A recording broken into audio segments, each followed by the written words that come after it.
Kepolisian menangkap puluhan orang pendukung salah satu klub sepak bola di Mapolrestabes Surabaya, Jawa Timur. Puluhan pendukung yang ditangkap berbuat rusuh dengan melakukan penyisiran dan pelemparan batu terhadap kendaraan yang ditumpangi pendukung Arema Kronus atau Aremania. 90 orang pendukung salah satu klub sepak bola yang diduga berbuat kerusuhan dalam pertandingan kemarin malam ditangkap petugas Polrestabes Surabaya dan langsung dilakukan pendataan. Saat ditangkap, petugas memerintahkan puluhan pendukung salah satu klub sepak bola untuk memberikan hormat pada bendera merah putih, menyanyikan lagu Indonesia Raya dan berolahraga di halaman. Hingga kini pihak kepolisian masih melakukan pemeriksaan terhadap para pendukung klub sepak bola. Jika terbukti bersalah, aparat akan melakukan proses hukum lebih lanjut. Sebelumnya, puluhan pendukung salah satu klub sepak bola melakukan penyisiran terhadap kendaraan yang diduga ditumpangi pendukung Aremania dengan melakukan pelemparan batu serta perusakan di kawasan Tol Suramadu sisi Surabaya dan Jalan Rangkah Surabaya Sabtu dini hari.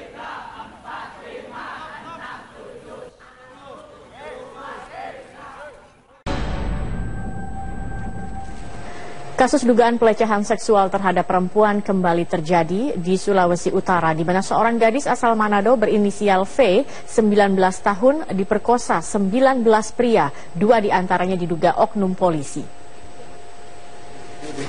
Kasus pemerkosaan terhadap seorang siswi di bawah umur kembali terjadi. Kali ini seorang gadis berinisial V berusia 19 tahun asal kota Manado, Sulawesi Utara diperkosa 19 pria. 2 diantaranya diduga oknum polisi. Kasus pemerkosaan terungkap setelah pihak korban memberanikan diri melaporkan insiden yang dialaminya ke Polda Gorontalo. Setelah beberapa bulan mengendap, keluarga korban bersama Kementerian Pemberdayaan Perempuan dan Perlindungan Anak melalui Deputi Bidang Perlindungan Hak Perempuan melakukan jumpa pers. Menurut orang tua korban, hingga saat ini para pelaku belum juga tertangkap meski telah dilaporkan sejak akhir bulan Januari. Kasus ini sempat dilaporkan ke Mapolresta Manado, namun kemudian dilimpahkan ke Polda Sulawesi Utara dan selanjutnya diserahkan ke Polda Gorontalo. Karena salah satu lokasi terjadinya pemerkosaan ada di Kabupaten Bolaang Mongondo dan Gorontalo. Menurut pengakuan korban, dirinya diperkosa oleh belasan pria di 2 lokasi, di Bolangitang, Kabupaten Bolaang Mongondo Utara, dan di Gorontalo.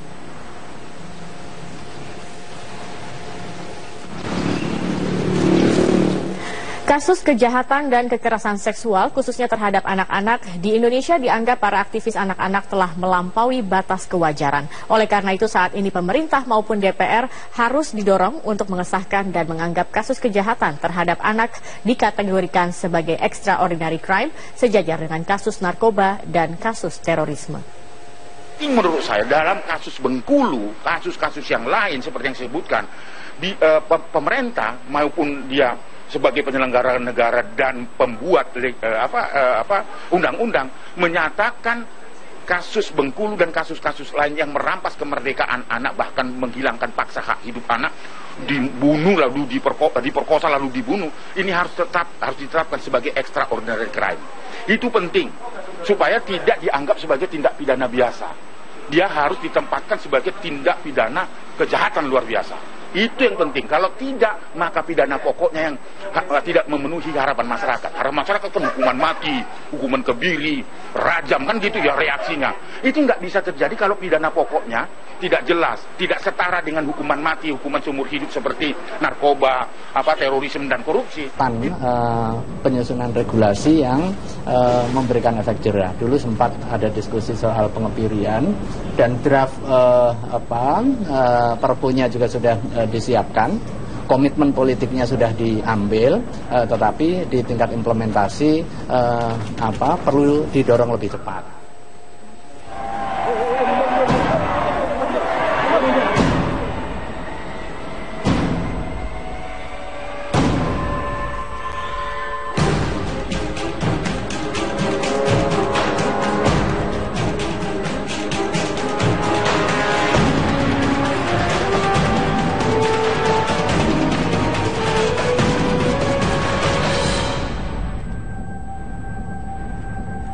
Kami awali informasi tentang Polres Rejang Lebong, Bengkulu menggelar rekonstruksi atas kasus kekerasan seksual dan pembunuhan terhadap Yuyun yang dilakukan oleh 14 orang pemuda.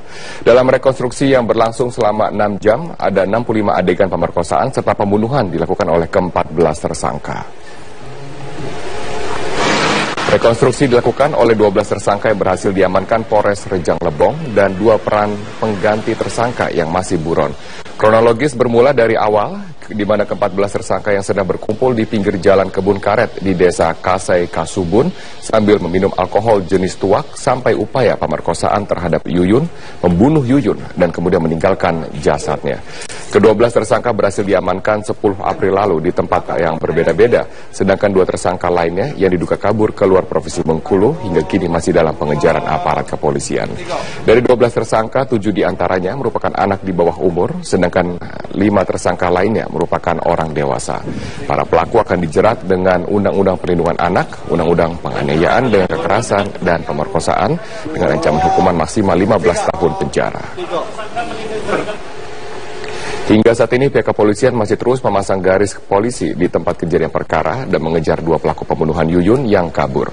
Sebagai pengembangan kasus kekerasan seksual dan pembunuhan Yuyun, 7 orang sudah masuk dalam tuntutan di persidangan, sedangkan 5 orang lainnya sedang dalam pelengkapan berkas perkara untuk kemudian masuk ke dalam persidangan. Tarik dari jalan, yang rame-rame kerja di sini. Kerja ini masih. Sementara itu dukungan terus mengalir untuk keluarga Yuyun atas kasus yang menimpa anaknya. Kita bergabung bersama rekan kami, Livia Ramadanti, langsung dari kediaman keluarga Yuyun di Provinsi Bengkulu. Livia, dukungan apa saja yang diberikan Pemda setempat kepada keluarga Yuyun?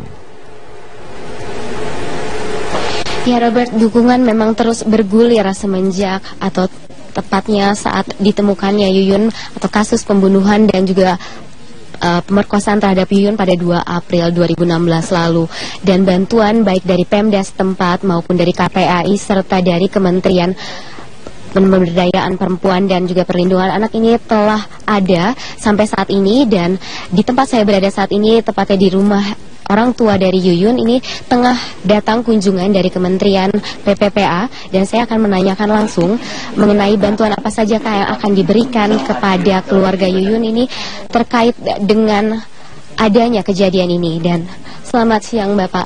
Bapak, siang. Boleh dikasih tahu nih Pak, ya, saat ini bantuan apa saja sih yang akan diberikan pada keluarga dari Yuyun? Intinya saya mengucapkan terima kasih dan apresiasi kepada pihak kepolisian. Kalau ditanya bantuan apa yang sudah diberikan, Kementerian PP dan PA melalui Badan PP maupun yang ada di provinsi, di kabupaten, beliau P2 TP2 yang ada sini sudah melakukan pendampingan. Pendampingan itu untuk memulihkan trauma dari keluarga yang ada ini. Sehingga kalau memang trauma dari keluarga ini belum pulih, kami akan mencoba mengusahakan psikolog yang ada dari Kementerian PP dan PA untuk hadir di tempat ini. Nah, selain itu ya nantinya saya ada sedikit tadi yang sudah saya sampaikan bantuan kepada Ibu dan Badan PP, semua unsur masyarakat yang di sini itu mendukung bahwa kasus Yuyun ini harus dituntaskan. Tadi ibunya bilang bahwa dia tidak terima kalau hukumannya hanya 10 tahun. Tetapi memang ada undang-undang sistem peradilan anak. Ini mungkin pertimbangan dari jaksa karena ada undang-undang peradilan anak. Tetapi yang mereka lebih dari umur 18 tahun, saya harap, saya mohon dengan hormat kepada pihak penegak hukum agar menggunakan Undang-Undang 35 tahun 2014. Di pasal 76 sudah jelas, Junto 80 juga sudah jelas bahwa harus dihukum 5 tahun sampai 15 tahun dengan denda 5 miliar. Pak, sedikit nih Pak tentang hukuman kebiri ini, bagaimana Pak? Hukuman kebiri ini harusnya diberikan juga nggak sih untuk perlakuan seperti ini? Nah, ini sebetulnya menarik sekali. Kenapa saya katakan menarik? Karena memang kasus-kasus kekerasan ini banyak yang dilakukan oleh anak-anak, oleh pelakunya anak, korbannya anak, dan di sini ini ada pelakunya anak, korbannya orang tua. Nah, bagi yang mereka korban orang tua, mungkin Perpu Kebiri itu memang ya sebagai tambahan dari hukuman agar membuat jera bagi pelaku. Iya.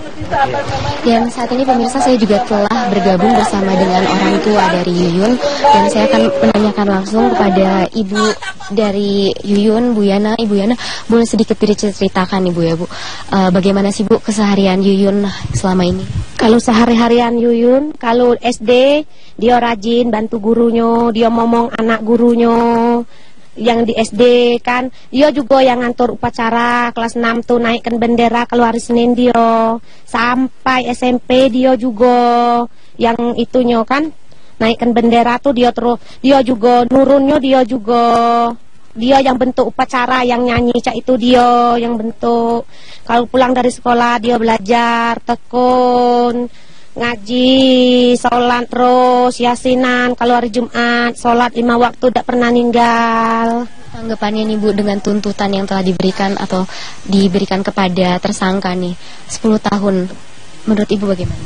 Ibu tidak terima deh kalau 10 tahun. Ibu minta hukum mati lah. Hukum mati kayak hukum penjara seumur hidup. Harapan Ibu nih Bu, selain hukuman untuk para tersangka, ada harapan lain nggak untuk anak-anak lainnya yang berada di desa sekitar? Supaya harapan Ibu, mano yang ibu-ibu tuh kalau ada anak perempuan harus minta jagolah. Jadilah Yuyun yang meninggal. Jadilah teman kamu Yuyun tulah yang meninggal musibah cek ini. Jangan lagi terulang. Yo, jadilah Yuyun yang berkorban. Jadilah Yuyun yang jadi pengorbanan yo. Iya, jangan ada Yuyun lagi kan. Cukuplah Yuyun tuh. Iya. Ibu pernah mendapat ancaman atau dari pihak-pihak lain gitu Bu terhadap pembunuhan atau kemarin kasus yang menimpa anak Ibu? Tidak. Orang tuanya tidak ada ngacam-ngacam, tidak ada. Karena orang tuanya baik galau kayak mamanya Yuyun nih. Yo. Sampai mandi mayat mamanya melok kan. Sampai ngali kuburan pelakunya melok juga. Tapi aku tidak nengok ya. Waktu ada mayatnya di sini, pelaku yang merkosa melok juga. Ikut juga cari mayat, ikut. Mamanya mandi, aku terima kasih atas doa ibu dia, anaknya tertakam. Aku terima kasih dengan ibu pelaku. Banyak Ibu. Ya, dan sekian yang dapat kami laporkan langsung dari Bengkulu, kembali ke studio.